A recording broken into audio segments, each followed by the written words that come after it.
দোস্ত আল্লাহর কসম, বেনামাজি ছেলেরা, এই আব্বা তোদের প্রত্যেককে বলি বাপ, আল্লাহর কসম তোদের নামাজ পড়তে মন চাইবে রে বাপ, সেজদা দিতে মন চাইবে, সেজদা দিতে মন চাইবে আব্বা।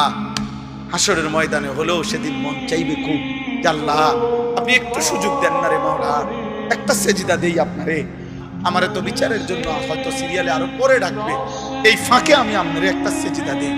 আল্লাহ বলেন, এই নাফরমান, আমি চাইলে তো দুনিয়াতেই প্রত্যেককে সেজদা দেওয়াইতে পারতাম, আমার আনুগত্য করাইতে পারতাম, আমার জমিন আমার আসমান সবই তো আমার, আমি চাইলে পারতাম বান্দা, আমি তো বাধ্য করে আনুগত্য নিতে পারতাম, কিন্তু যদি বাধ্য করেই নিতাম তো পুরস্কার দেব কেন?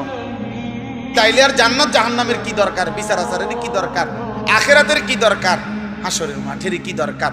কারণ আমি যাকে বাধ্য করাইয়া সেজদা করাইছি, তো সেখানে তোমার কৃতিত্ব কি? আর তোমার যদি কোনো কৃতিত্ব না হয় তো পুরস্কার কি আবার? ওয়ালাউ শি'না লাআতাইনা কুল্লা নাফসিন হুদাহা, আমি চাইলে পারতাম বান্দা, কিন্তু ওয়ালাকিন হাক্কাল কওলু মিন্নি, আল্লাহ বলে আমার চূড়ান্ত ফয়সালা নাফরমান। আজ এটা হাসরের মাঠ, আজ আমি মাফ করার দিন না, আজ হাসরের মাঠ বিচার করার দিন, আজ আমি বিচার করব। লা আমলাআন্না জাহান্নামা মিনাল জিন্নাতি ওয়ান নাসি আজমাইন, আল্লাহ বলবে এই বেঈমান, তোর মতো কোটি কোটি নাফরমান মানুষ এবং জিন দিয়া আমি আল্লাহ আজকে জাহান্নাম পূর্ণ করব, জাহান্নাম পুরা করব। আজ আমি মাফ করব না, আজ আমি বিচার করব।